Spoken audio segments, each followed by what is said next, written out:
2, 1. Hello, my name is John Maupin. I was a member of the Josephine County Fire Protection Committee, which worked on this issue we're about to talk about for well over a year. A couple of us have gotten together, myself and Austin Prince from Rural Metro Fire Department, to set up kind of an informal conversation between the two of us in an attempt to answer many of the questions that are out there and may help you in your decision when you decide to vote on whether or not to have a fire department on May 18th.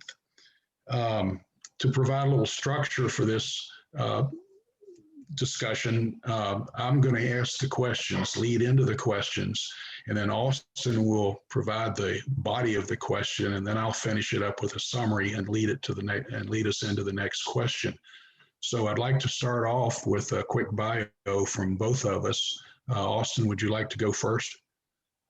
Sure. Thanks, John. Appreciate getting this opportunity to help answer any of those main questions people have. Like I said, my name is Austin Prince. I'm the Chief of Operations for Rural Metro Fire here in Josephine County. Going back to the very beginning, if you will, I'm a 6th generation resident of Josephine County, born and raised here in Grants Pass, graduated from Hidden Valley High School. Actually, right out of high school, went straight into the fire service. Got my start with the Department of Forestry, covering areas of Gleese, Wilderville, and Selma.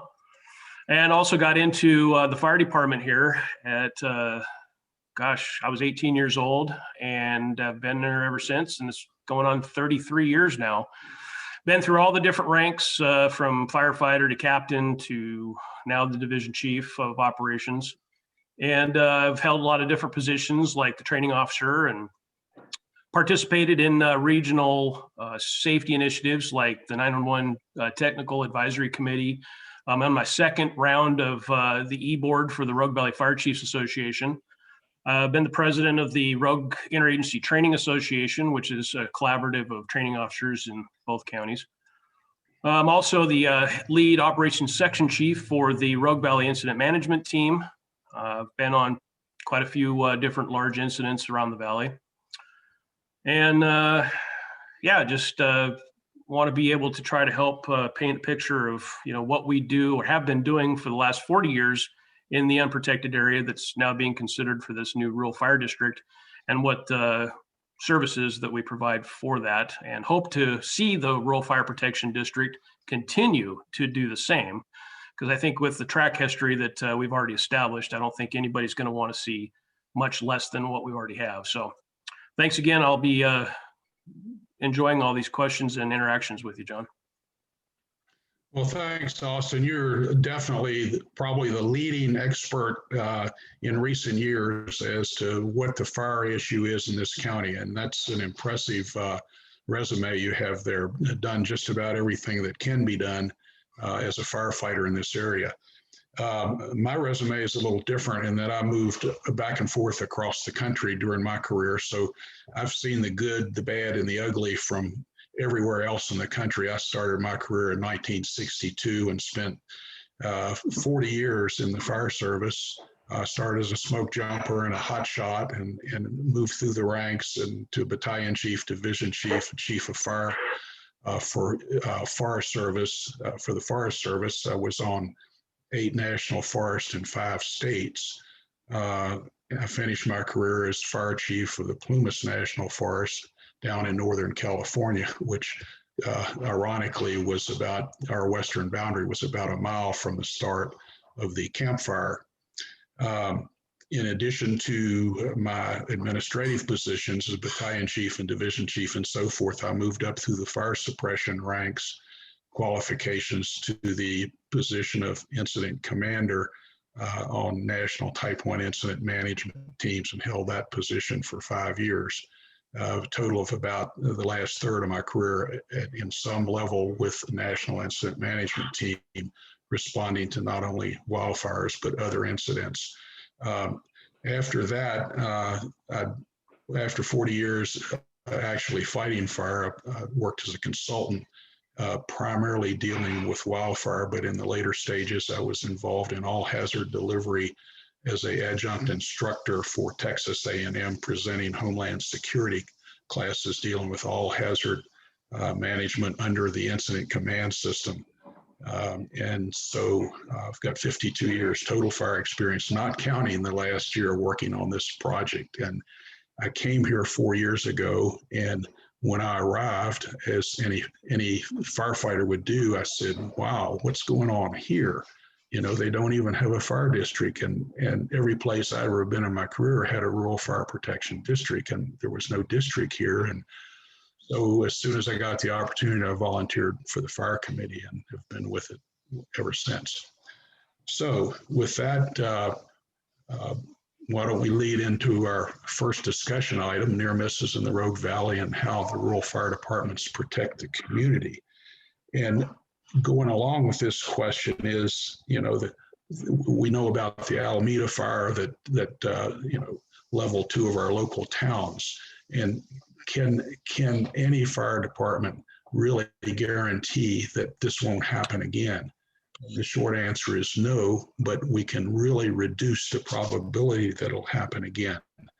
And let me just make a quick diversion here.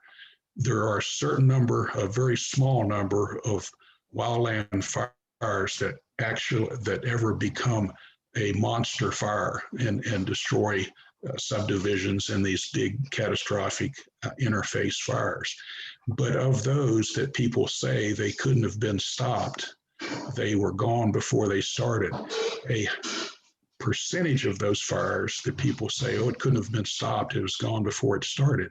A percentage of those fires, if you do a deep dive into it, you will find that in many cases there was a shortcoming in either detection, dispatch, or initial attack operations, or in the overall management level of the fire department in that area. In other words, they may have sent more people off the air out of the area to help with other fires to the point where their initial attack resources were drawn down too far. So a lot of these fires that people say couldn't be stopped, they were gone before they started, could actually have been stopped if the proper management techniques had been followed. So with that, Austin, I know you've done an extensive research on local fires with this question in mind. So why don't you take her away? Yeah, thanks, John. Yeah, with obviously your and mine combined knowledge of some of these topics that we're going to talk about, I think that pretty well states that we understand the nature of fire and how it moves through the landscape, both from a natural vegetation and improvement type communities. And yeah, I think that'll probably come up a few times as we discuss this about how we can compare, you know, annual fire activity to those ones that got away, if you call it, like Alameda, which had a ton of different things all stacked up against firefighters' ability to stop. But anybody that's been doing this job for any length of time knows that, you know, there are definitely going to be those types of fires. So yeah, as we just continue on here, I think we'll probably get a little bit more insight on that.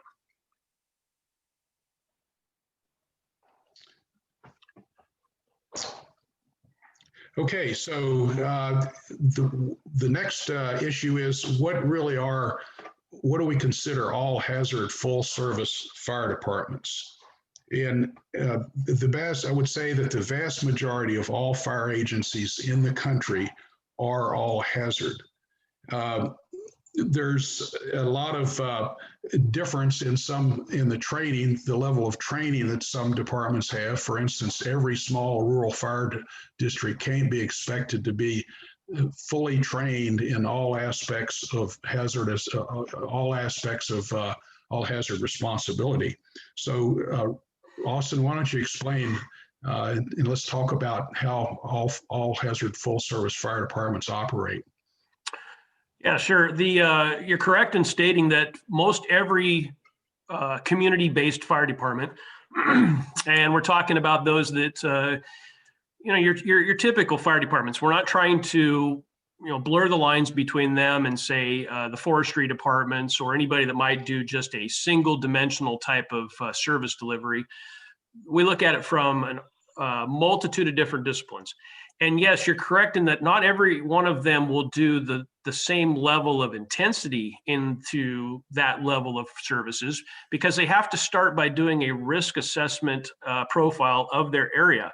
We did this numbers of years ago where we actually took it upon ourselves to look at what was really the threat in the area that Rural Metro provides outside of Grants Pass. And we looked at what are our threats.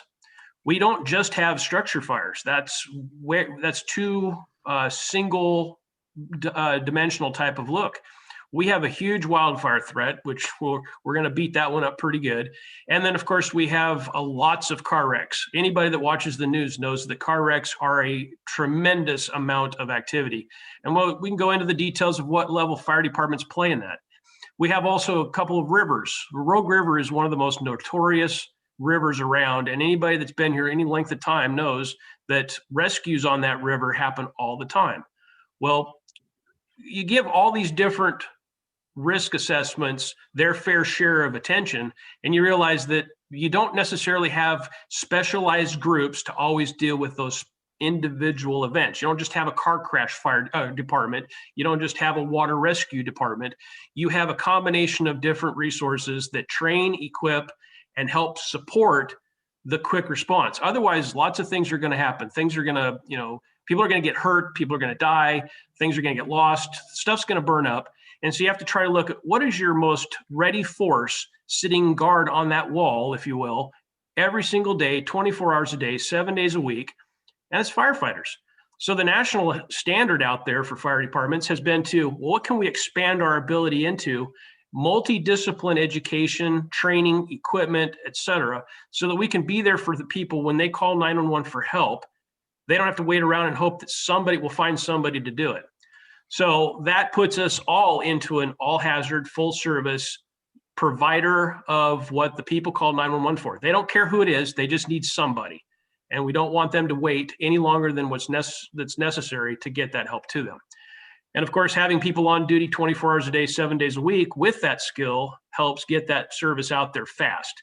Having to wait any length of time is what most people consider unacceptable, and we don't want to be a part of that. So yes, wide range of services that cover a lot of different things, and we could go into tons of different examples, but I think we get the main picture. Yes, absolutely, Austin. All too often we think of a fire department as primarily fire, but when you consider the full range of responses that they make, and including public assist, and then moving on to be in the first line of defense for floods and earthquakes and so forth, it's a really big job when we talk about this all hazard responsibility of the fire departments. Yeah, the emergency management department of the county relies heavily on the fire departments to help participate in natural disaster preparedness and response. So definitely whenever there's flooding, or if we ever do actually have the true earthquake that they keep talking about, that Cascadia subduction zone, if that kind of stuff does really hit our community, we're going to all be on our own, and there's going to be a lot of dependence on the first responders who have played a part in that preparedness. So it goes way beyond the primary things that are in your face all the time, like wildfire. It's just really, really deep as to the number of things that fire departments and I'm here to speak primarily about what Rural Metro has been doing for the last 40 years and hope to be continued doing in the future to keep that level of service going. So. Okay, that pretty well covers that topic. Okay, let's talk about medical emergencies and car accidents, and maybe we could split that up and talk about medical first. And I think one question a lot of people have is, well, I thought AMR covered medical emergencies. Why is it necessary for the fire department to go out to medical emergencies? Yeah, this actually is just a spin-off of the all-hazard explanation, because they're the two primary functions that fire departments help with in the community that have a very significant role that they play.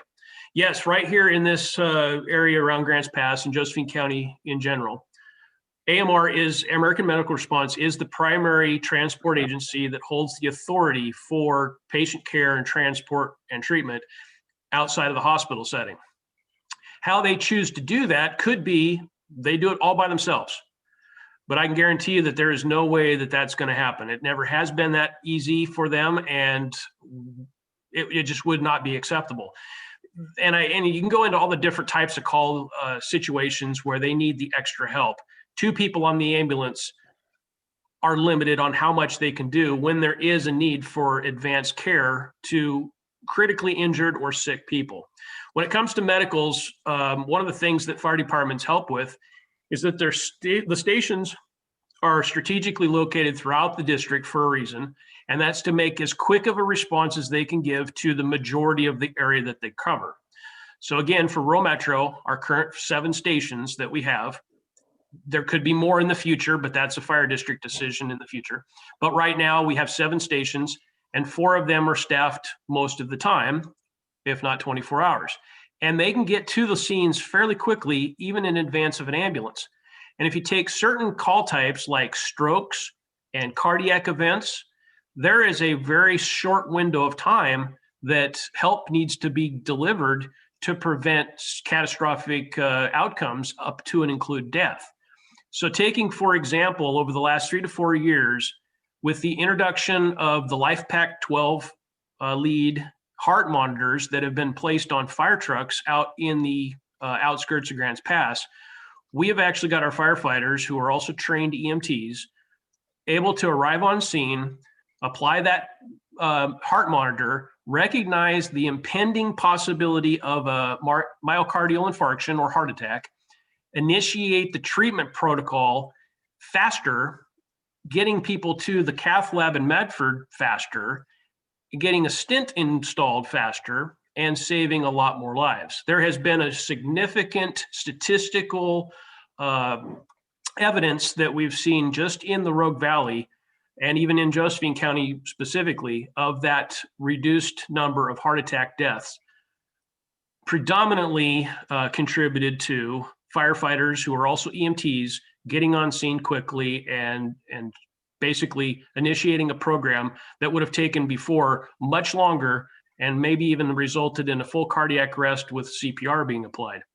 That still happens, but we're saving a lot more people with this program.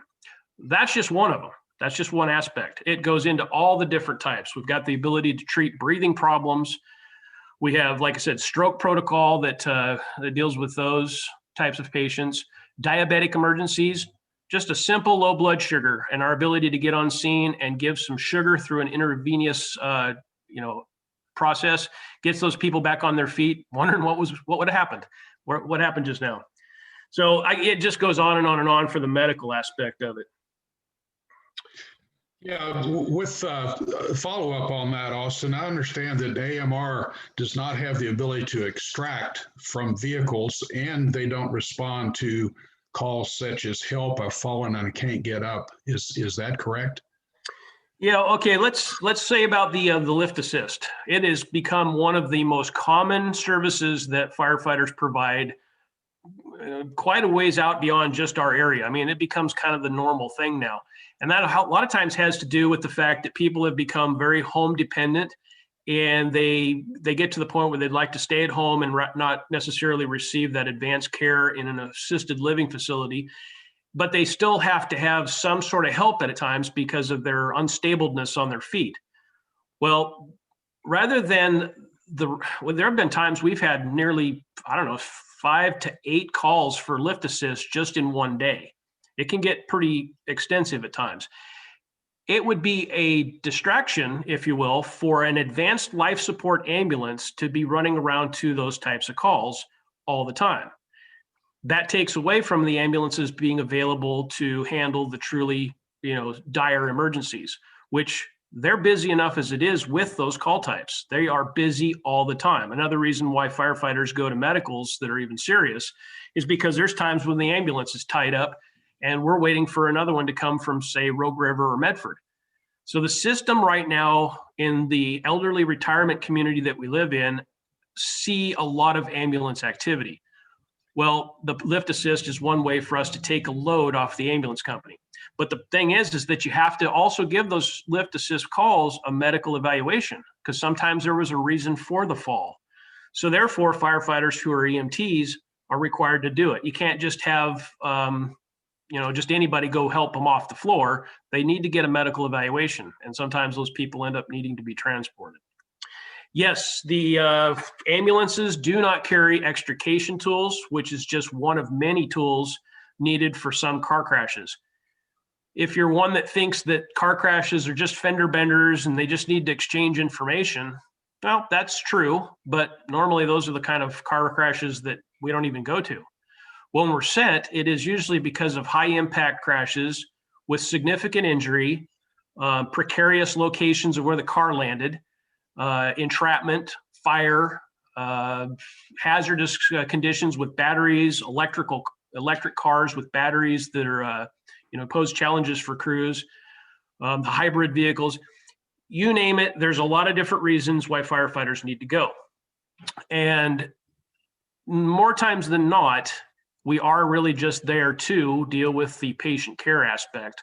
And when you have multiple people involved, one ambulance just isn't going to be able to treat all the patients. So yes, we do go and help as a EMT predominantly most of the time. But again, there's more to it. Obviously, there's traffic control concerns that we have to make sure the scene is controlled so we don't have secondary accidents and so on. So yes, we do a lot of things. Firefighters do a lot of things that it pertains to medical and car crashes. Yeah, and you make a point about the senior citizens in our county, and I believe that we are double the national average for the number of senior citizens in our county. I think 24% of our population are senior citizens, which makes something like lift assist vitally important. And one more thing, if you could touch on, Austin, is when the call center receives a request for either an accident or a medical aid, are we going to cover that a little later on in the presentation? Well, there might be an opportunity for it, but it does play in here. When it does come to 911 receiving a phone call from a citizen that's reporting something of an emergency, they have the job of dispatchers have the job of actually trying to triage it at that first stage. They have about a 90-second window to determine who needs to go and why. Well, they have a predetermined list of criteria that usually determines how severe it is and how much help might be needed. And that's what determines who goes and why they go. And it's not always 100% accurate, but, and then of course, when in doubt, send more people than needed. But that's the nature of the system. We get a lot of people who will call 911 having never stopped at the crash scene. They just drove by and saw a car sitting on the side of the road, had this weird little twinge that there might have been a crash there. So they call 911 and there's no confirmation. We don't know enough about it to not send just one thing or two things. We send whatever we think is appropriate to find out when we get there that it was somebody just changing their tire. To people who just call 911 and say, send help now, click. And you're kind of like, well, what are we sending? Because we don't even know the emergency type. So there's a lot of guesswork that goes into this, but it won't be until we get on scene that we actually identify the true nature of the problem, and then we deal with it appropriately. But there is, to the best of our ability, the triaging that goes in advance to try to right size the amount of emergency vehicles or personnel needed to handle a given emergency. And that happens daily, almost by the hour, every single day in Josephine County. And our dispatchers are busy with that function. Sounds like a good wrap up on that subject. Okay.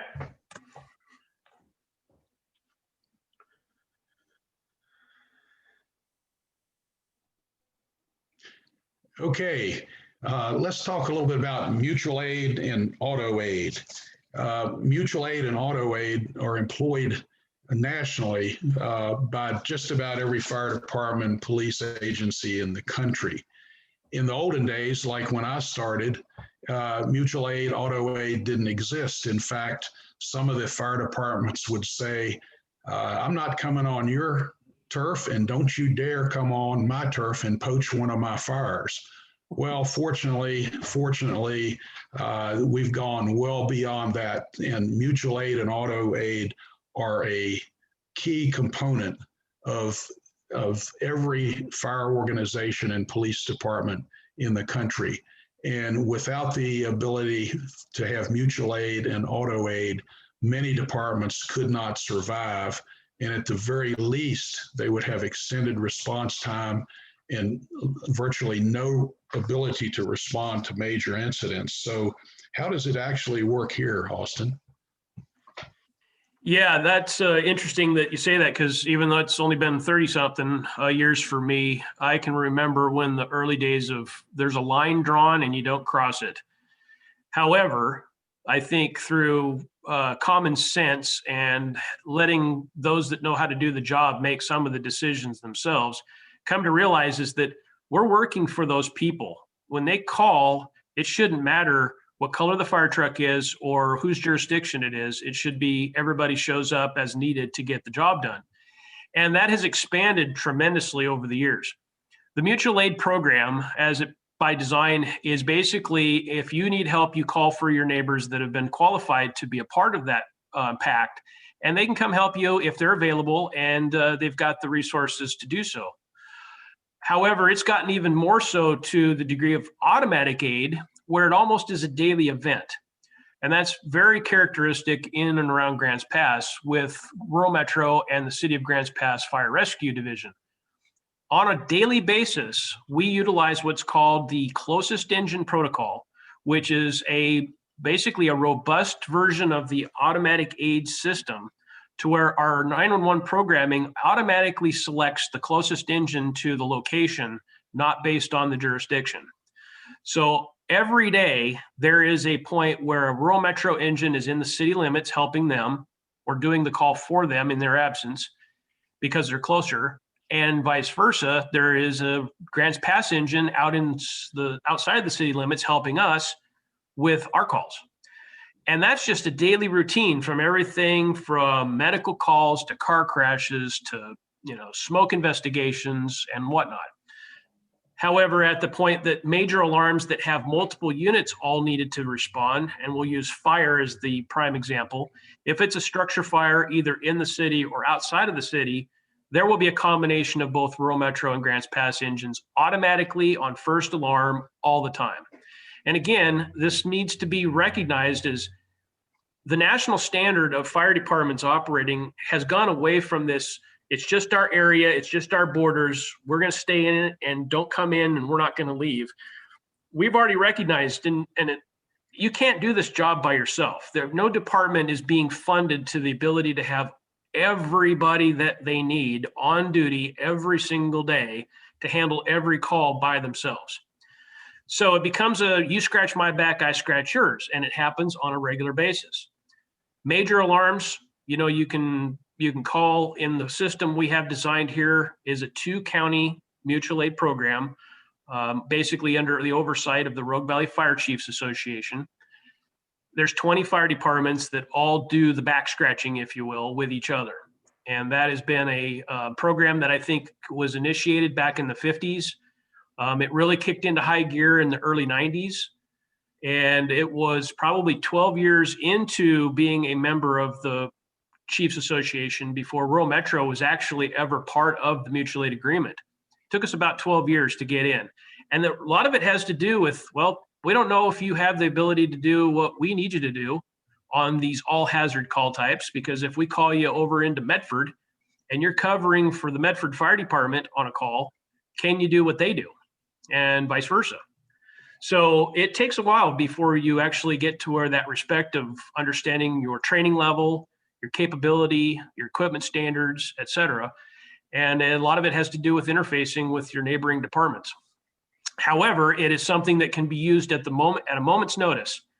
As the chief of operations for this area around Grants Pass, it has been well established that if any of my fire crews get on an incident scene and they need to basically call for the broken arrow of similar sorts, they can get all the way up to fire departments all the way from Ashland if needed. And we can even go to another tier beyond that, which is somewhat of a makeup activation. And then when you get really far beyond that point, you start talking about conflagration, but that's a different topic for a different slide. So yeah, mutual and automatic aid happens on a daily basis, and it is in the best interest of our community because we really do work for the community members, the people who called 911, and we don't want them to sit around waiting because fire department X is sitting on the other side of town and they have to get to the scene. This is a case of we send the fastest, closest, most capable resource whenever it's needed, wherever it's needed, and we cross lines all the time. We cross lines so far to even go way up on Bear Camp Road, top of Spencer Creek, top of Granite Hill, way out past Galeese into the Reuben Mountain, Lower Rogue area. We've been all the way down to Whiskey Creek Cabin to do rescues. It happens everywhere, and it's outside of the boundaries because we're fast. We know what we're doing. We have we have the equipment to get the job done, and we are mutual aiding with law enforcement, search and rescue, forestry department, and the list goes on and on and on. Yeah, that's a good summary. And I would like to add that if we have a fire district established, that makes us stronger and better able to support our mutual aid partners, particularly Grants Pass and the other 4 districts in the county. And so with mutual aid, auto aid, boundaries are erased in the fire organization, and the needed resources, the closest needed resources, are sent to the scene. So. Yeah, that's correct. It's been a success story for years that our automatic aid through closest engine and enough resources all coming together at one time in a coordinated command structure, we've stopped so many disasters from happening. And I do believe there's a slide later where you'll ask me some of that, and I'll go into detail how that's played out. So. Sounds good.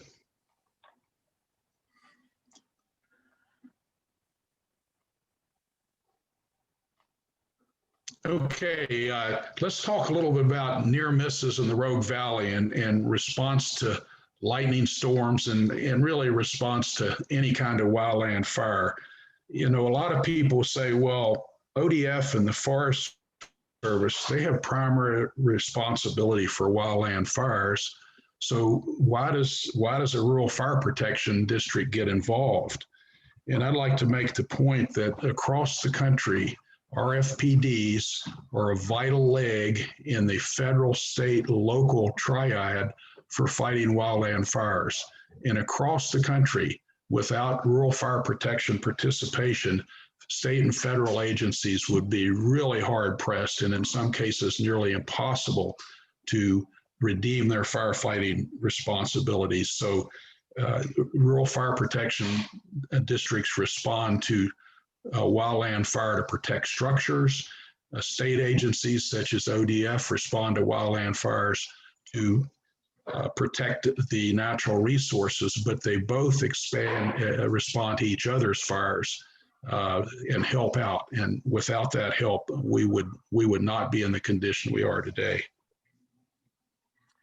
Yeah, you're right. The majority of lightning started fires do end up happening on BLM, state forestry, and Forest Service ground in the Josephine County area. It doesn't mean that a lightning strike won't happen in and around homes.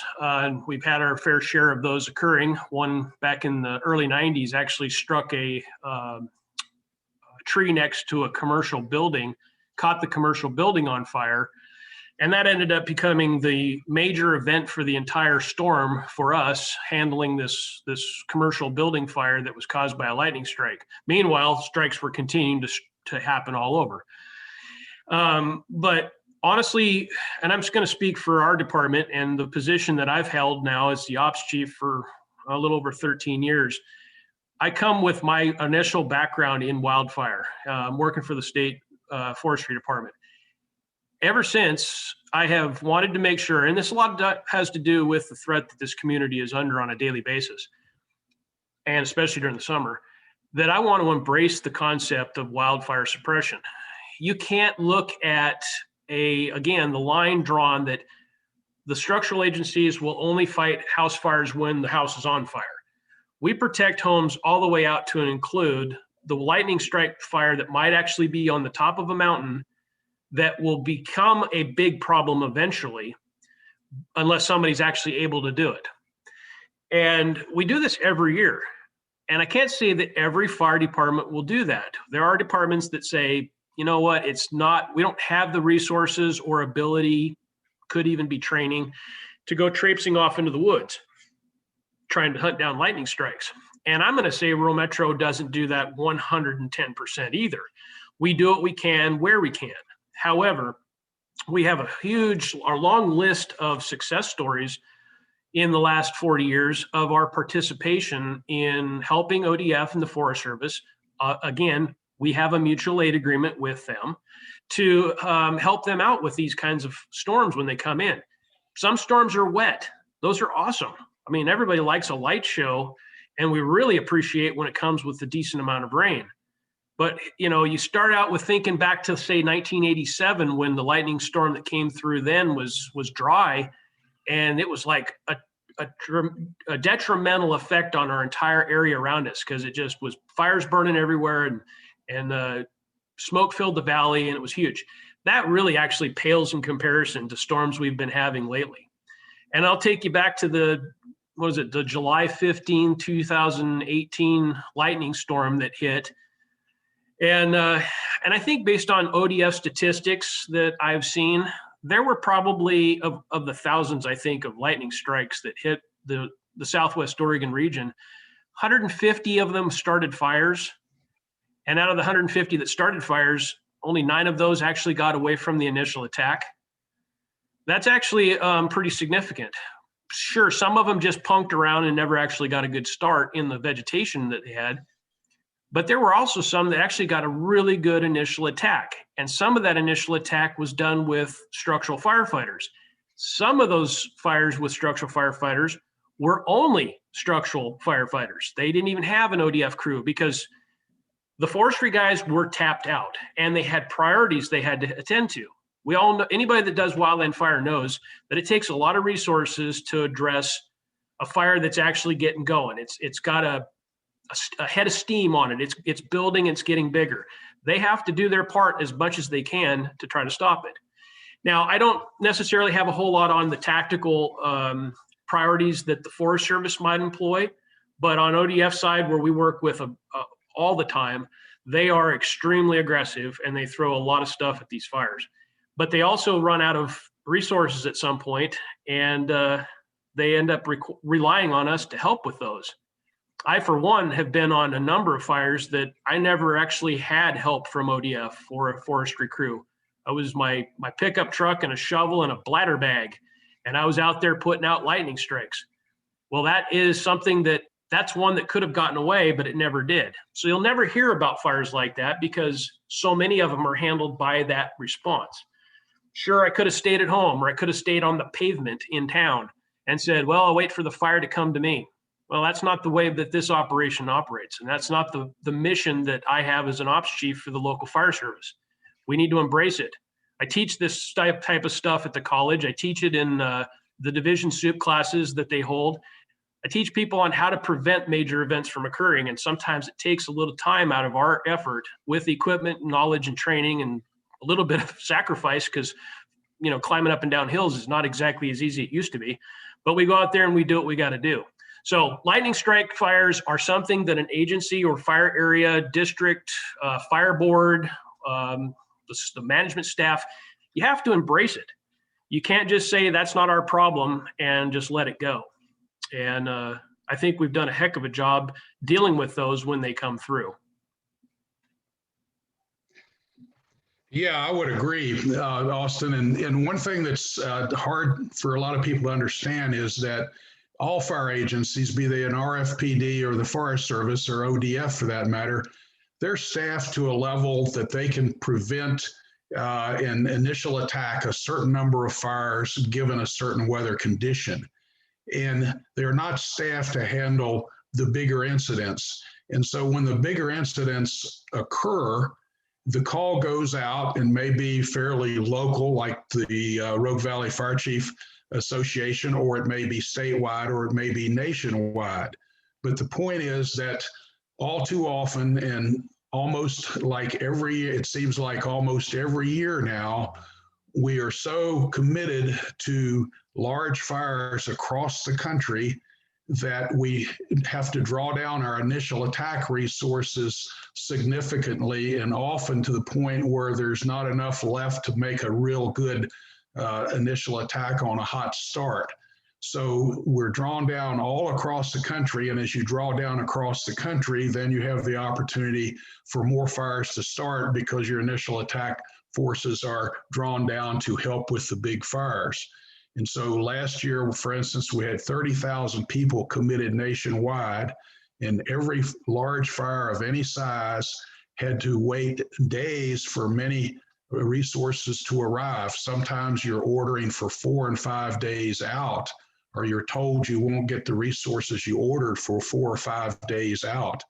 And the decisions on who gets what resources are made at each higher level, for instance, at the county level, at the state level, and eventually at the national level. So with the advent of climate change and the problems that's occurring, I mean, 25 years ago, we didn't put 30,000 people out on fires. So this large fire situation is not going to go away, I don't believe, in any of our lifetimes.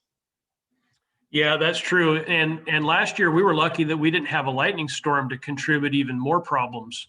Most of that was could have been human caused, pushed by weather. Wind is a major event here close to the end of the season. So yeah, it really did tap a lot of areas out with their resource availability. And one of the things that we kind of try to combat that with is when we know the proverbial red flag warning is coming our way, fire departments kind of on that leading edge of proactiveness will actually upstaff. It's a cost. It's an additional cost to add those additional resources. Forestry will go into a severity staffing mode where they'll bring in contractors combined with some structural people into makeshift teams of strike teams and task forces, because they know that when the first one breaks out, you still got to have enough resources to handle the second fire that breaks out, and then the third, and then the fourth. And on my particular watch, when I'm in charge of that during that period of time, I don't hesitate to call back people from their day off to come in and cover an additional engine, because you know that the possibility exists that when you do break something loose, you're probably going to call for help and not get it. And that was most painfully evident on September 8th of last year when Alameda broke out. People think of that as like the only fire that happened that day, but that was one of so many fires occurring, and even a number of fires that were happening in the Rogue Valley. It was happening while we were fighting a commercial building fire on Redwood Avenue. So when people call for help and we say we can't afford to send anything, there's a reason, and it's going to get worse. There's going to be a need for more and more and more. Volunteering is a really hard way to fill that gap, but it does the best it can.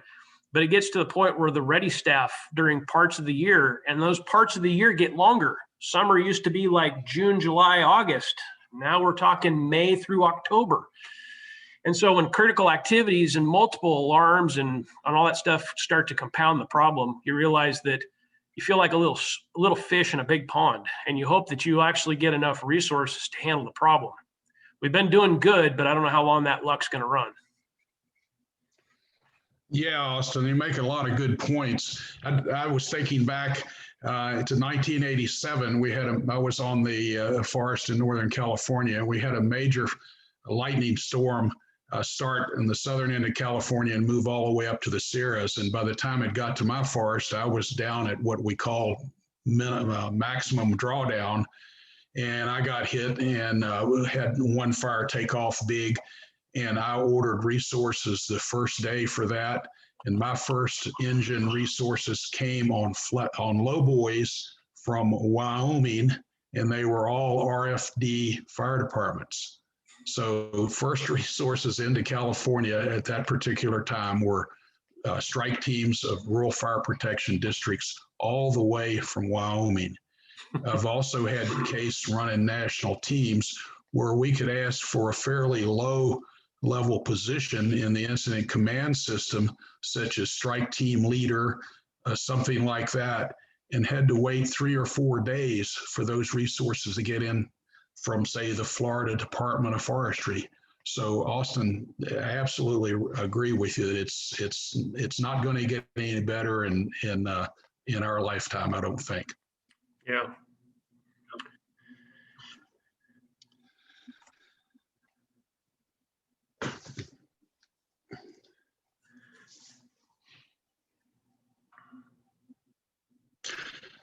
So what about catastrophic fires? We talk a lot about Alameda and all the fires that actually wipe out subdivisions. And this whole situation is just expanding. When I first started fighting fire in the early 60s, for a large Forest Service fire to involve structures and communities and so forth, it was the exception rather than the norm. And the fires just weren't getting big like they are now. In 1977, I was on the Marble Cone Fire outside of Big Sur in California. And that fire was 170,000 acres, and that was the largest fire in California history since they began taking records in 1900. So in 80 years, the Marble Cone Fire at 170,000 acres was the largest. Since 1970, in the preceding 40 years, there have been 16 fires larger than that Marble Cone Fire, 16 fires larger than 170,000 acres. And most of those fires were well over 200,000 acres, and several of those fires exceeded 300,000 acres. If you told me back in 1960 this was the case, I'd wonder what you had been doing. So, yeah, I remember when the Biscuit Fire reached 500,000. I thought, are they right? I think their calculations must be wrong. That just doesn't seem right. But yeah, catastrophic by definition. Well, anybody that's actually suffering any level of fire, I think, could view it as catastrophic, depending on the impact it has on them and their well-being. But really, to truly look at catastrophic fires, we have to really kind of go, we've been lucky. Most of the time we look down into Northern California or Central California in general, and we see these huge fires taking out tons of homes to the point where some people will go, why do they keep rebuilding in those hills? But those were catastrophic fires that we appreciated from afar. We thought, it's not going to be our problem. Well, until the wake-up call last year when we had our first real significant one. Actually, we had quite a few throughout the entire state, all happening nearly simultaneously. But catastrophic fires are really the ones that any good, smart firefighter with all of his salt will know.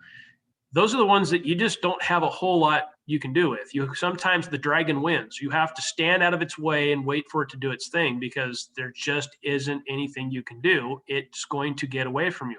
Pushed by wind with super low humidities and the end of a really dry season, that's just a reality of it all.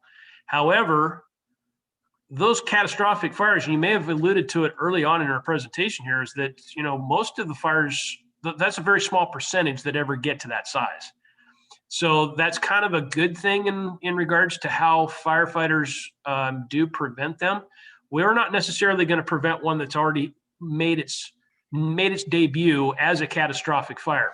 The picture that we're looking at right here on this screen is an aerial shot of the Alameda fire, and that was like really early into it. And it's already advanced quite a distance if you look at it from the perspective along the freeway. And it wasn't necessarily the vegetation that it was moving through. It was moving from home to home, but it was a lot of times based on wind. Well, those are usually what causes the catastrophic fires. But we stop lots of catastrophic fires every year from ever even becoming classified as such. And I do believe you're going to have a chart for me to kind of review. I've seen the stats here, so we'll probably get to in a minute, but we'll show some of that and how it specifically has unfolded right here in the unprotected area, or the area that this new fire district concept is being applied. Yeah, one of the challenges on these interface fires is that at a certain point, the homes become part of a fuel mix. And so what develops is a race between the surface fuels, that's the grass and the pine needles, racing ahead. And the crown fire, once it gets up into the crown fire, throwing embers ahead and causing what we call spot fires in fully involved buildings, which may rip off shingles and send them downstream like burning frisbees and cause spot fires. So it becomes a three-way race between the surface fire, the spot fires caused by the crown fire, and the spot fires caused by fully involved buildings. And then, of course, the challenge becomes, do you protect the structures first, or do you try to contain the perimeter and prevent more structures from being involved? And so it's an extremely complicated operation to fight a interface fire. An interface fire has all the challenges, all the safety considerations of both wildland and structure fires, and requires different PPE to fight the wildland fires opposed to structure fires. It requires different tactics and strategies, and these all have to be merged together under the incident command system so we can set priorities on where we're going to protect structures, where we're going to save structures, where we're going to work on the fire perimeter. So, yeah, I'll give a little bit of a personal perspective on just the Alameda fire as an example. On that particular day, obviously, I was responsible for the Josephine County side of things. And as mentioned, we were on a commercial building fire being pushed by that same wind that was pushing the Alameda fire, and having to actually turn down requests coming from Medford for stuff to go over. We had already sent 5 engines from the Josephine County area to that incident, but they wanted more. And I understood that that's what they wanted, but we couldn't do it. And that wasn't until after dark, and we're probably into it a good 6 hours, 7 hours into that fire over there, when they finally put in a request for another operations chief position in the IMT, and they requested me. So my first reaction was like, well, I think I need to stay here and help guard the home front. But if they've gotten to this point 7 hours into it, they might really need some help coordinating and organizing. So 7 hours into a major incident like this, and they're still needing management help, was a factor. So I went. I got there to the incident management team center at Medford Fire Station 4 and checked in and kind of got a briefing on where things had gone to this point. And, you know, I've been doing this for a while, but there's just nothing that really could compare. This wasn't the kind of case where you can, you know, check into your Rolodex of examples from your past and go, oh, well, this is how we deal with that. But you get into character and you try to figure out the solution. And you're working with people that have just been totally battle beaten out there already, who've got the best knowledge of the field and the ground that they're working in. And they're looking to you like, please bring us a solution. We don't know what else to do. And you're right in the fact that when you're dealing with a flaming front that's expanding through spot fires that are landing into subdivisions, and you're hearing for these crews that are reporting back to you, okay, this is where we're at. We're going to make a stand on First Street. And you're like, okay, what do you need to make that happen? And they've already got maybe 10 fire engines assigned to First Street to make the stop. But within like 20 seconds later, they're calling and saying, yeah, scrap that. We've already got 3 or 4 houses on the other side of that street now on fire. And we're going to have to write off another 50 homes in order to get out in front of that next fire edge. And it just went like that all night long. We were talking about taking bulldozers from the ODF and actually bulldozing through neighborhoods to make a line. But then we realized that, well, Pacific Highway is the equivalent of 3 or 4 or 5 dozer widths, and it's blowing over that like nothing. It had already jumped I-5 and burnt on the other side of the freeway. So it really wasn't about trying to build a line like you do traditionally to stop a moving fire. You're trying to stay out in front of it the best you can, get lives out of the way, and hope that the fire will actually fall on its face. And while that was a hugely destructive fire that threatened all of Medford and Jacksonville, having already burned through Talent and Phoenix, this fire did come to a pretty much an end somewhere around 2 or 3 o'clock in the morning. And it never really grew beyond that point. So it was a combination of 1,000 different things. It was the vegetation or lack thereof, The fact that the house that was on fire never actually didn't get well involved, or the crews stopped the fire at that house. And we're talking dozens and dozens and hundreds of different homes with hundreds of firefighters just putting everything they could into it. And I can tell you that coming into it, getting out of the command post the next morning after daylight and making a quick trip through the war zone, it was amazing. It really was. And it was one of those things where it was the only thing you could do was just get out of its way and try to stop the perimeter's edge the best you could. And finally it came to a conclusion, and we are what it ended up the way it is, and everybody's heard about it on the news repeatedly for the last few months. It's just the reality of those kinds of situations. So some of those are going to challenge us. There's no doubt about it. Yeah, I think a lot of us have been in the business a while, have similar slides. I can recall a fire I had there in Northern California that was on the boundary of Susanville and 395 heading south, and it broke out in the same manner that Alameda did. And I went to that fire in the same manner that you went to Alameda. And I quickly assessed the situation and was driving through winds so strong that it was actually pitting my vehicle with pea gravel. But I initially started to set up a last ditch stand a mile ahead of the fire. And then I realized my next resources were coming all the way from Reno, 3 strike teams from Reno. And I had to back off 3 miles ahead of that fire and pick a stand, which was right in the edge of a small town. We got 2 dozers in there and 3 strike teams of engines, and loose herded it around the town and back up on the mountain. And those kind of decisions just really stand out.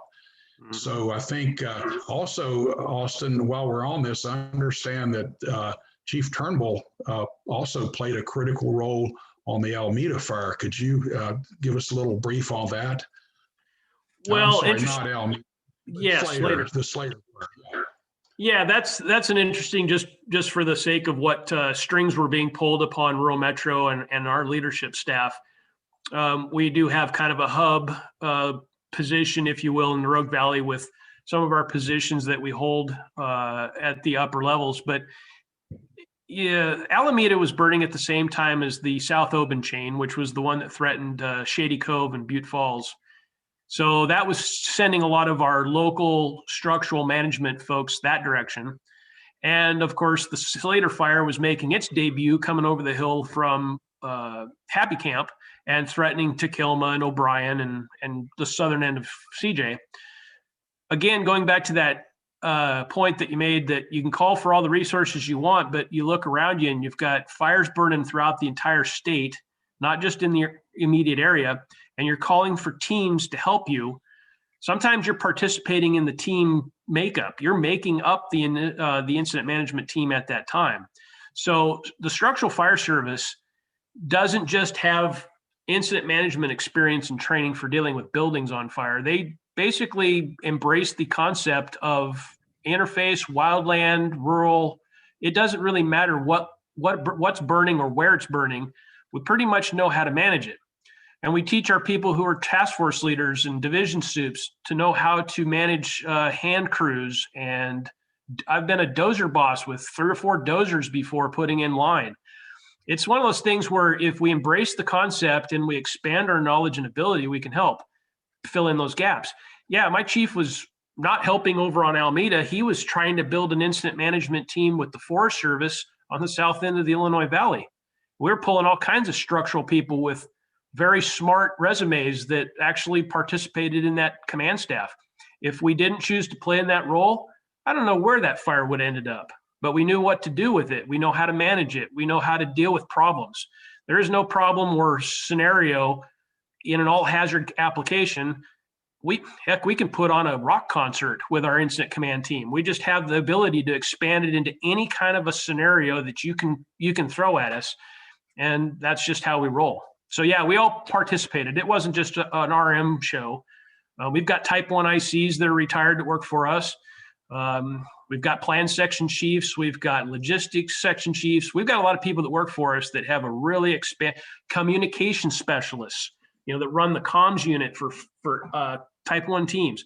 We've got so many people that work for us that we loan out at a moment's notice whenever there's a need. And it's because we embrace the problem and we know the people want the solution and we'll bring them that solution. So yeah, it's an all hands on deck and everybody that knows what to do gets involved. Yeah, good point. It's not just sending engines and tenders and so forth. It's sending expert help to fill out these management teams. And while we're talking about near misses, I'd like to point out that it's pretty generally accepted that had Alameda continued its run for one more day, it would have taken a big chunk out of the entire Illinois Valley. And in my personal opinion, I think it would have hit Cave Junction. If you look at the final perimeter of the Slater fire, it looks like a big set of jaws wide open in a big semicircle pointed right at Cave Junction. So that we skated the bullet there. If that wind had gone another day or maybe even half a day, it would have been into Cave Junction. Yeah, the Slater fire did have potential for sure. I did spend a few days out there just in a kind of observation and the advisory position, just taking a look at the problems, where do we need the resources and whatnot. And yeah, there were definitely opportunistic line building places where you could defend by putting in certain containment options. And then a lot of that burn pattern that we see now as a result were deliberate burns that were put in by like Grayback and the Forest Service. They went in there and actually made those plans come together. And it's truly where you look at what could have happened versus what actually did happen. And a lot of times it's just the removal of that fuel so that the fire edge doesn't have a running start to make it into the homes. And yeah, it's pretty amazing. And the wind had definitely died down. We got so socked in after the wind died down that you could barely even see your hand in front of your face, which is an unfortunate side effect of these big fires. So. Yeah, another little irony on Slater is I understand that some of the dozer lines that were put in way back in 2002 for the Biscuit fire were reused for Slater, and that sends a little message right there. Yeah, no, it's definitely helpful when you've got past fire scars with old containment line options, and you have the institutional knowledge of the people that were there back in the day. So that Lone Mountain country out of O'Brien, all the way up and through that whole area was definitely part of the plan in the event that things changed. And thankfully, it didn't change much. It did what it did, but it could have been worse. Yeah, and I guess one last comment on these major fires is I like to say you're always fighting two fires. You're fighting the fire you have right in front of you, and you're fighting the fire you're going to have tomorrow and the fire you're going to have next week. And some of these major fires, we're planning out a week, sometimes 10 days ahead for the resources we're going to need and where we're going to put in our strategic lines. Planning out several days and sometimes more than a week on some of these big fires. So I think that pretty well does that topic.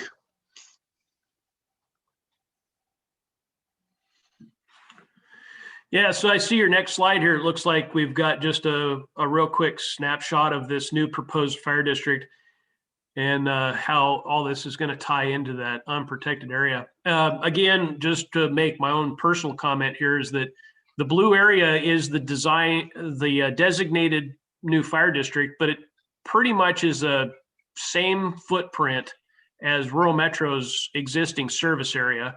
And it incorporates a lot of these little communities that are mentioned, from Wonder and Wilderville, Murphy, all the way up north into Sunny Valley, Hugo, Merlin, Gleese, and even wraps all the way up in that northwest corner to the Lower Graves country and all that. So it's a huge chunk of unprotected ground. That's all the ground that doesn't currently get served, that's got homes in it, currently does not get served by a public fire district. Public fire districts are up in Wolf Creek and out Cave Junction direction, Williams, Applegate, et cetera. So I've heard them refer to it as a 350 square mile area. It's pretty good size. So Yeah, I think that is larger than the other 4 districts combined. yeah, it is.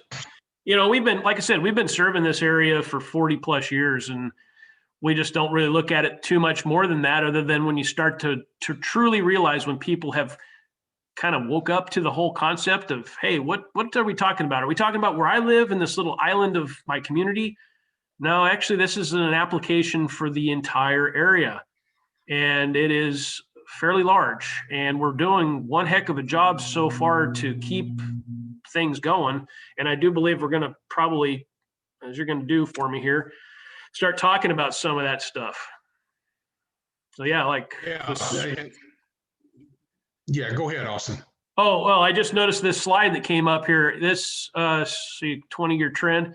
So the last 20 years, yeah, this is actually statistics that I believe, yeah, they're pulled from our own record keeping. This is a graph that actually is representative of the last 20 years of wildfire. And it's kind of tying into those near misses and catastrophic fire discussions we've already had.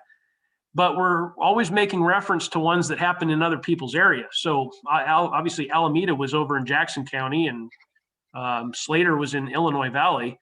But that blue area there, that unprotected area that's been served by rural metro, here's that stat. And so from the year 2000 to 2020, you kind of see how many fires have occurred through those years. And of course, they happen predominantly during the summer, because right now, this time of year, it's not really going to be much of a fire. And those, I believe, are actually the ones that were legitimate fires, also known as stat fires. We get toned to or dispatched to a number of other ones that pan out to be nothing.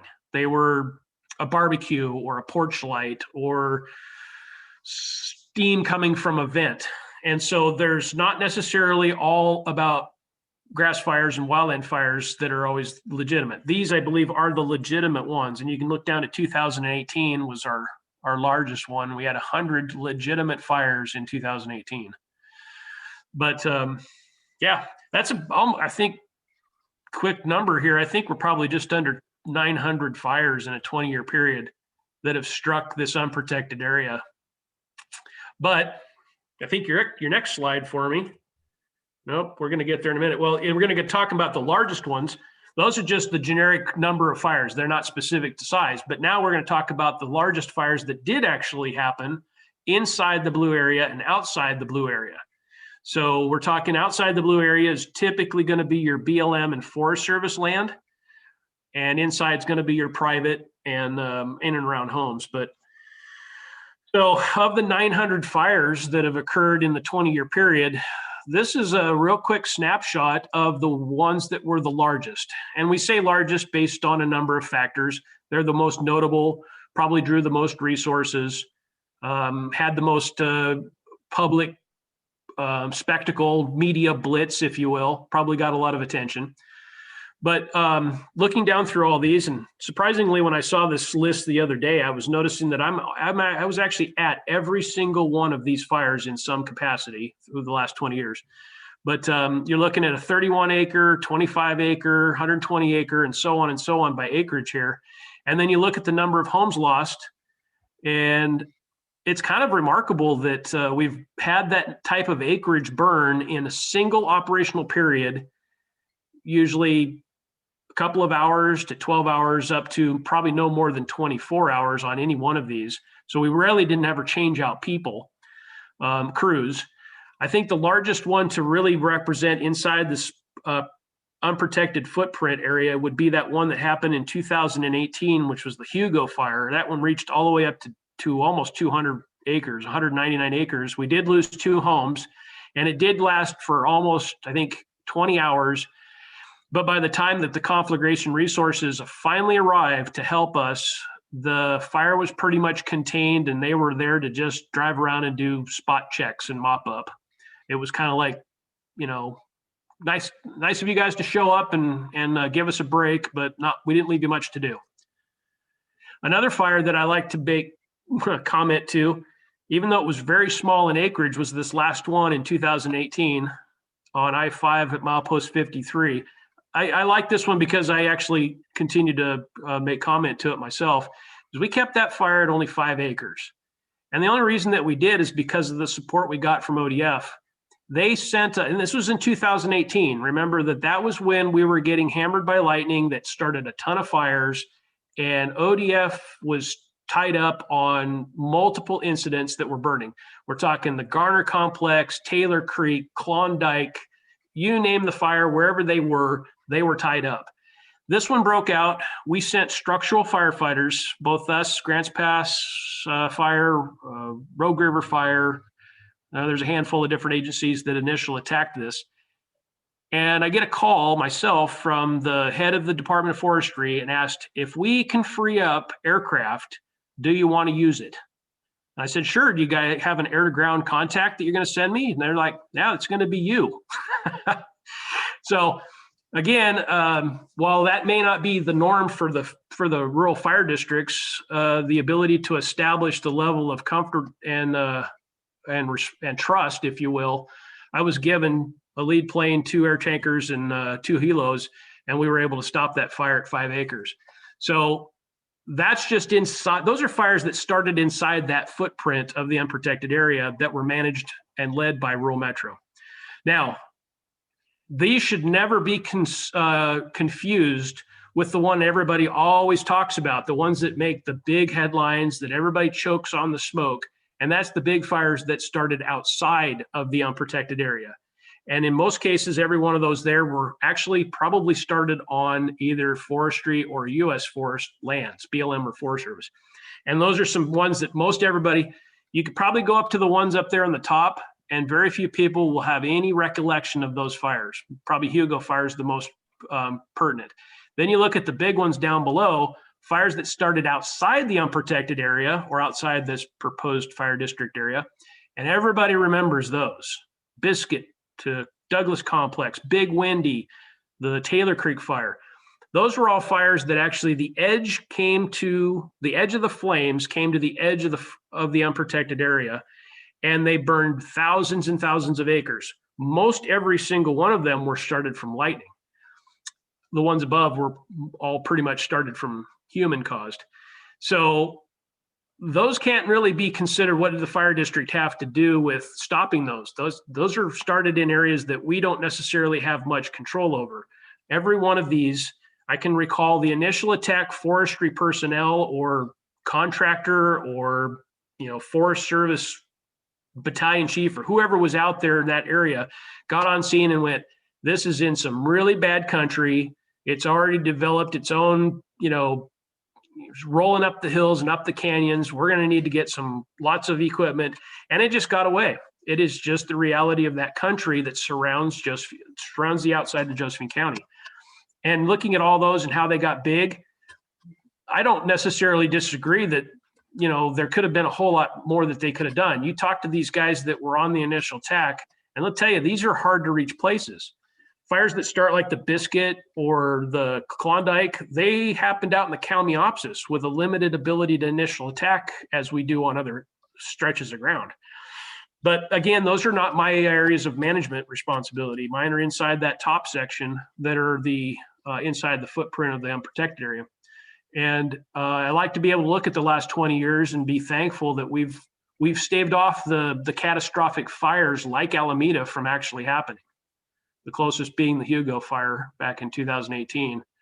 And we were shoulder to shoulder with forestry guys defending flames on the back porches of quite a few homes that it was a combined effort. And it was quite a miraculous outcome, if I could say so. So anyway, that's a really cool comparison chart to be able to look at and really look at a 20-year period of time to where if it hadn't been for Rural Metro, and hopefully in the future, if a fire district continues on the path that it's on, embraces this same thing the way that we have, this could continue to be our success story in the future, because this is pretty evident, and I'm pretty proud of the work that the Rural Metro guys have done, and with the coordination effort of ODF. Their willingness to allow us to utilize their equipment when they need to. And of course, our automatic aids with all of our departments around us, including Grants Pass and Illinois Valley and the like. it's just been great to know that we've been protecting this community. But will we be able to continue that? Well, that's the big question, and I hope that in the future that that'll be a serious consideration on decisions that are made. Okay, good summary and good slide. I'd like to make two comments. I worry more about the fire that starts inside our area than the fires coming from outside our area. Because on many of these big fires, such as Biscuit, the Chetco, Taylor Creek, they start way back in the Camelopsis or some distance away from our boundary. And normally we have time to move in resources, even resources from out of the area. And if you've driven up riverbanks during Taylor Creek, you maybe see a large number of engines and dozers and water tenders sitting at the Shawn Creek Church. Those resources are sitting there waiting for the fire to get to where we can get those resources on them. For instance, in the Camelopsis, we can't get dozers or engines or water tenders back there. And even hand crews have to either parachute in or come in by helicopter. And so they back off to defensible lines where they can use dozers and engines and water tenders and so forth. So when you're in that situation and you have a major fire, you've got often a couple of days or 3 days to move in resources and stage them so that when they come out to where you can get at them, you'll have those dozers, engines, and water tenders there and available.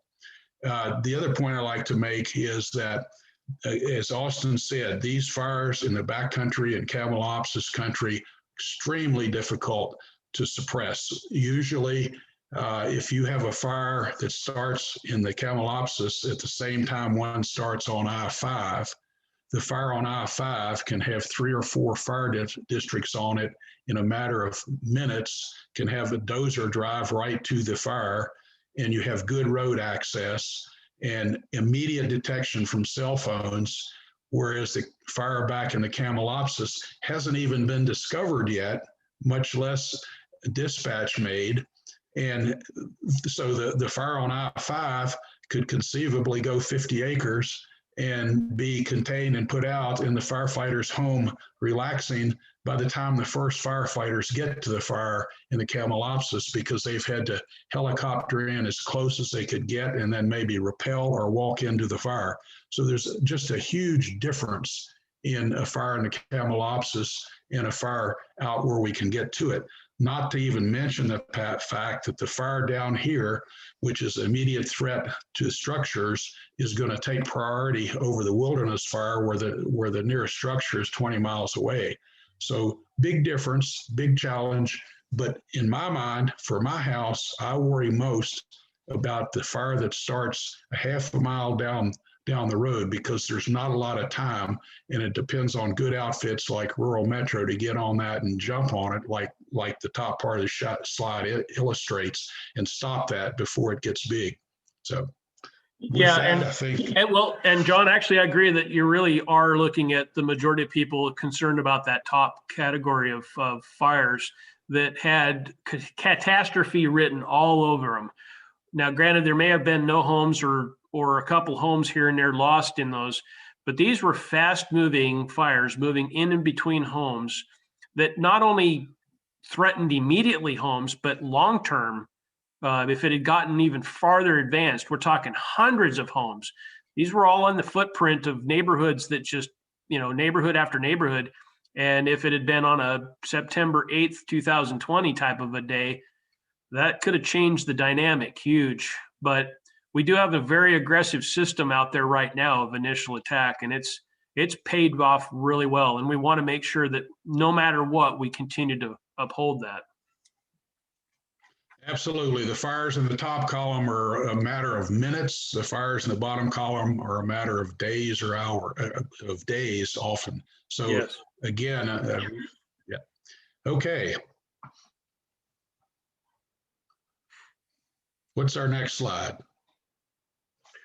Well, it's popped up on my screen. You see it? No, I'm still in the unprotected area. Go ahead. Go ahead. Okay, the best way to promote remote properties. I got it. Yeah, that's the one. So yeah, go ahead. What area do you want to talk about on that? I was thinking about, we've got areas that are way out there, just way out in the boondocks, and and I know, and it's really tough to get to those. But by the same token, we've got areas that are way out there, such as Sunny Valley and Jump Off Joe, that really we don't have good response into those areas, good quick response. And if we are fortunate enough to establish a fire district, then we have the potential of adding a fire station with the $1.5 million of state money that was given to us to assist in developing a rural fire protection district.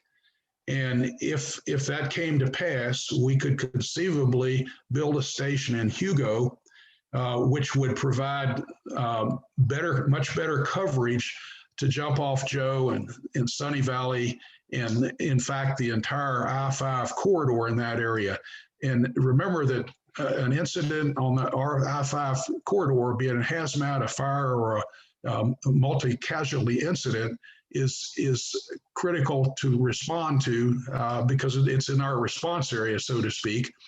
But and whether or not we build a fire station or a fire station is built at Hugo with that $1.5 million is entirely up to the fire board when they're elected, just as if the Alameda station goes to 24-hour coverage, that again is a fire board decision. And, I think my recommendation, and I'm pretty sure Austin's recommendation, is that we would go forward with both those initiatives. The 1.5, I'd point out, is state money, is no local tax money there involved at all, and it's an opportunity to really expand coverage out in the north portion of our area.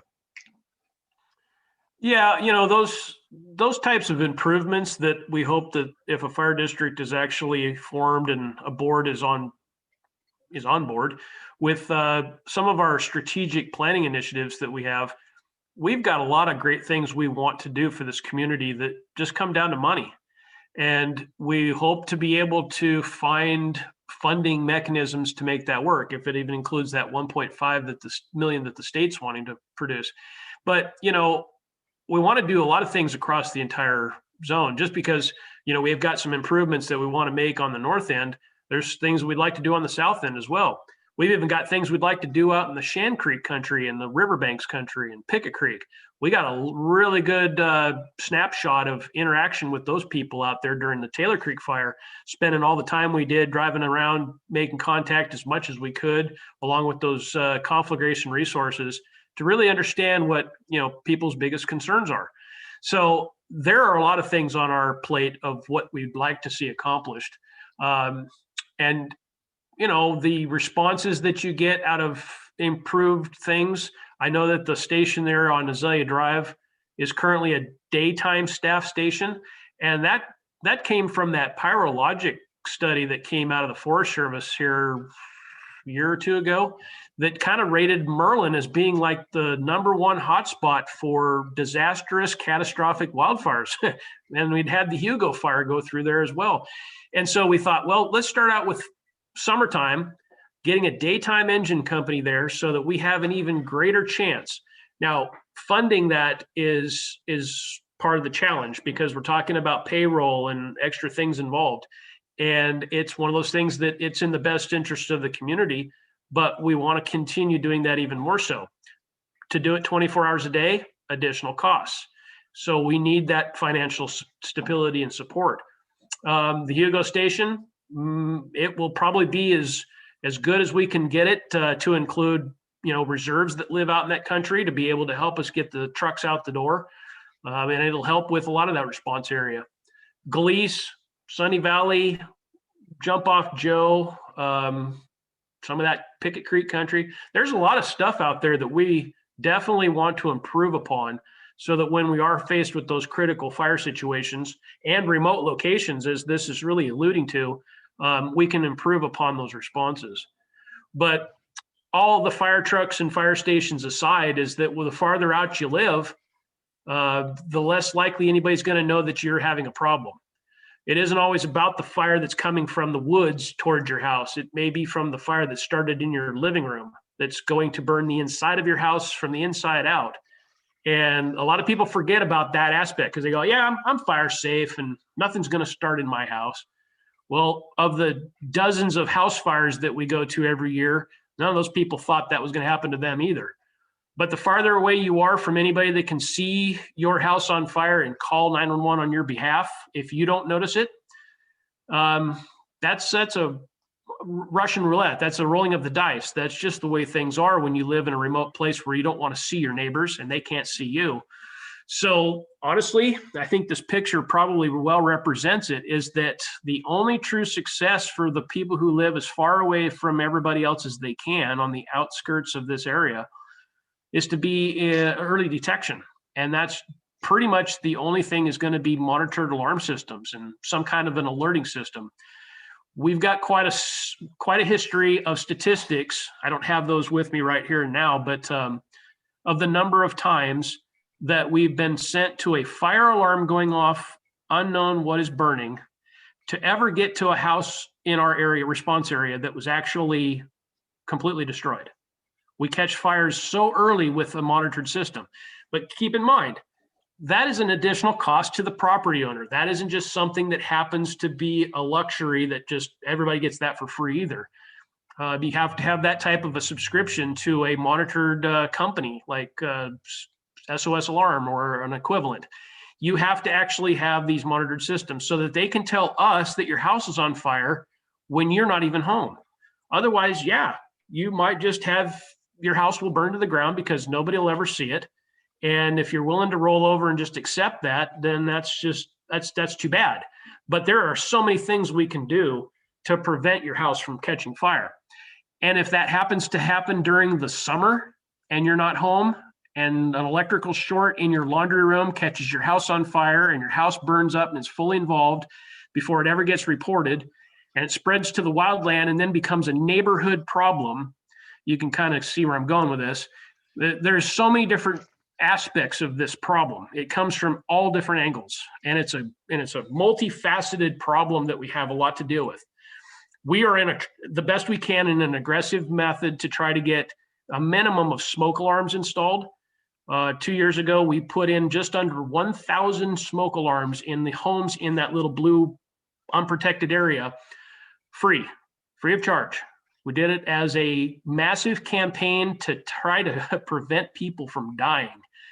It's unacceptable to have your house burned, but it's absolutely unacceptable for you to die in your house when it burns because you slept through it and you died from carbon monoxide poisoning and smoke inhalation and before the fire actually got to you.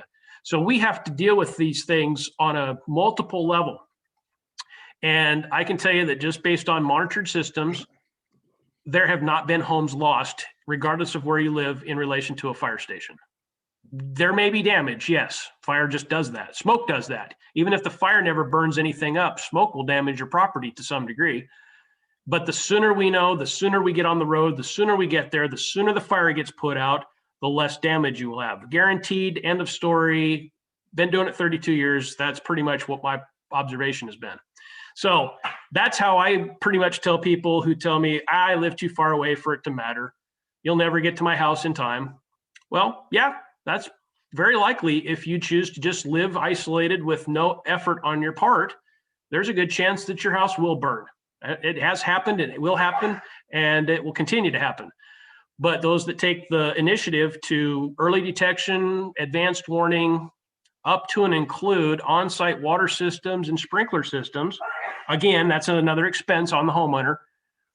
There are definitely programs that I'd like to think that a fire district with an improved revenue stream might actually put in programs that we can actually make a lot of difference. We'll make a lot of difference with some initiatives that I know that we have. They're on the to-do list. We'd like to see them happen, but we do need community support to make it happen. So anyway, I think I covered that to some degree. If you had any questions on that. Yeah, that sounds good, Austin. A couple of comments. You mentioned the study that identified Merlin as the most at-risk community in 2 states, Washington, Oregon, and Washington. And there was actually, as you're aware, another national study that placed this area communities in the top tier of communities at risk from wildfire nationally.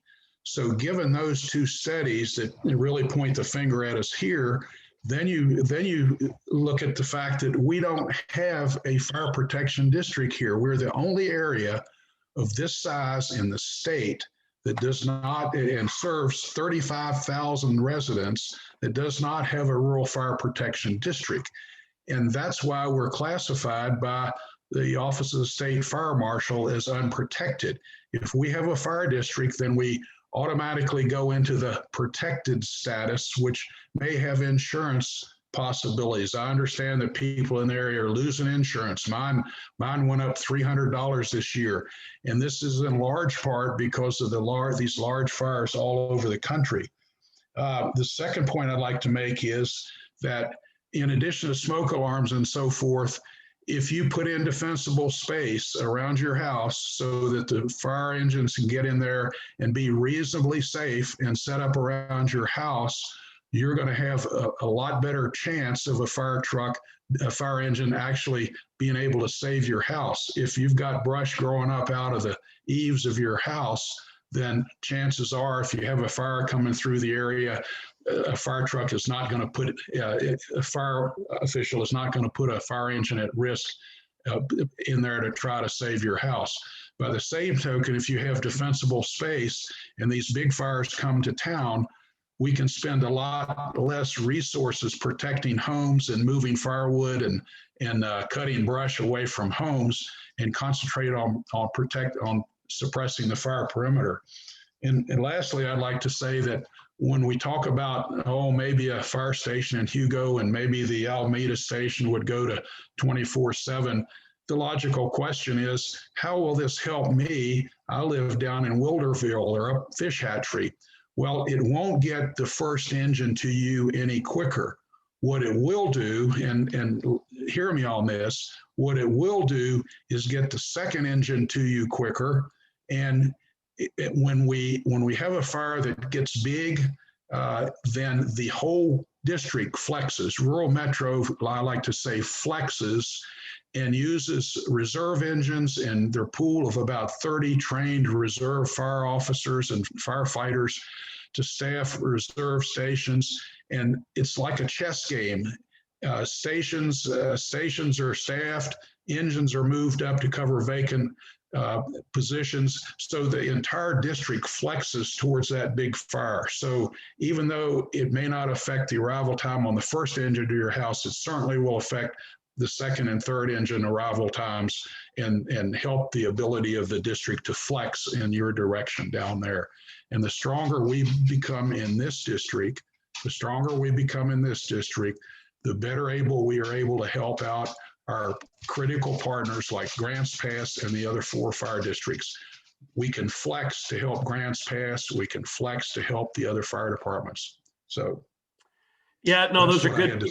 Yeah, those are good points, John, for sure. I apologize for kind of going off on the internal ignition point of a structure, but that defensible space discussion, that cannot be understated. It is a cornerstone of actually a lot of our fire prevention campaigns. We offer up inspections for people so that they can actually get the points and suggestions on what they can do to improve. You know, we're not talking about lunar landscaping all of your trees off your property, but there's a lot of advice that can be provided to help with that so that we do create that defensible space that gives us a chance to defend your home. And I'd like to think that under this new fire district proposal is that, you know, if they can find the ability to design these fire fuel reduction programs to where if you're hard at finding the funds to get it done, or you're just not capable of physically doing it, that'd be again, it's one of these strategic initiatives that we have on our to-do list. We've had it for years, but it's all money driven. We've tried in the past to sustain it, but it gets to be expensive. And If we wanted to be able to go out there and cut brush away from homes and make those, the people that want to have these measures done, they have to be receptive to it. But we could almost, to some degree, get in there and help them with it without it being a cost. And then, yes, that checkerboard, or you call it chess pieces concept, that is probably a good description of my job description. When you're talking about an area of this size and you have X number of engines available, it's like moving chess pieces around. It's not about when your fire happens in Murphy, whether or not the new station in Merlin is actually going to be helping. That's not the full depth of the understanding. It is definitely a checks and balances and backfill. And a lot of people think that it's one emergency that occurs at a time. So that's not necessarily the case either. You might live in Murphy and a fire that's burning on, or an incident occurring in Joan Prairie takes those closest engines to that call, while we move up engines from Merlin to cover Murphy, because the second call is going to need another rig. And so this is a daily chess piece movement type of scenario for us and our fire crews. And it's the busier the system, the more people that call 911 create more of a complex busyness that happen on a daily basis, where we're running around checking on these problems. Some of them are in situations that are handled instantly, like upon arrival, the problem is solved and we're back into business again. We're back in service again. Some of them require us to sit around. We just had a power pole that caught fire out in Wilderville day before yesterday, I think it was. And so we went to that, but there's not a whole lot you can do when you're dealing with burning power equipment until the power company shows up and deals with it. It took us an hour to get a power company representative to show up. So that's an hour that we have a fire truck parked on an incident scene waiting for the power company to come and secure the electrical issue, because that's not part of our job. We don't necessarily deal with electricity. So with that type of commitment, you have to backfill that gap in the system. Well, the more units and chess pieces you have in the system, the easier it is to handle the next call that comes in, because you don't want to have to wait for a truck to drive all the way across town to backfill for the one that's tied up already on another call. So yeah, that's great. It's a difficult thing to describe to people who don't live this every day like we do, but they have to trust that those of us that are doing it are keeping in the front of our brains what is in the best interest of the person who is enjoying their day, sleeping soundly at night in their beds, hoping that when emergencies happen, that the rest of us who are sitting, like I said, sitting on that wall, watching the community ready to strike as problems occur, that we've got all those things taken care of. That stuff it's a fluid situation. It doesn't just get mobilized in the middle of summer during a red flag warning. That's not when we decide to come to work. We are on duty every single day, and it's for that type of thing. And you never know what that problem might be. And it could be out in the middle of nowhere. It could be right next door to a fire station. It could be inside the city limits. It could be outside the city limits. It doesn't really matter where it is. The problem is going to be a problem at that moment for that person at that time. And the sooner we get there, the sooner we can get the problem fixed. I could keep going, but I'm going to let you go from here. Okay. I think we're probably ready to close out, and I'd like to leave with just a couple statements here. We don't have a rural fire protection district, and if the ballot passes in May, we would have a rural fire protection district, which would enable us to expand coverage. And that's the whole name of the game with the fire game, is getting there quicker. And it's not only the fire game, it's heart attacks, it's strokes, it's traffic accidents, it's help, I've fallen, I can't get up. Right now, without a fire district, we have no way of expanding our coverage. We cannot apply for rural fire protection districts for fuel management. We are still classed as unprotected. With the fire district would be governed by an elected volunteer 5-person board, as opposed to being governed by the Board of County Commissioners.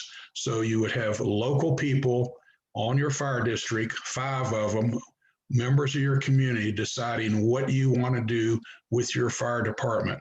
So with that, I'll thank everybody for their time and hope that you'll vote for a fire district on May 18th. Thank you. Yeah, thanks, John. Thanks for the invite. I definitely appreciate getting a chance to help fill in the gap wherever there might be a question, because knowledge is power in this whole thing, and the decisions need to be made with a good understanding of what's being asked of them.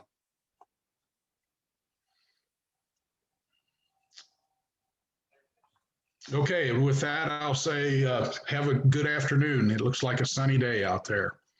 Okay, talk to you later then, John. Okay, awesome. Thanks. Bye-bye. Bye.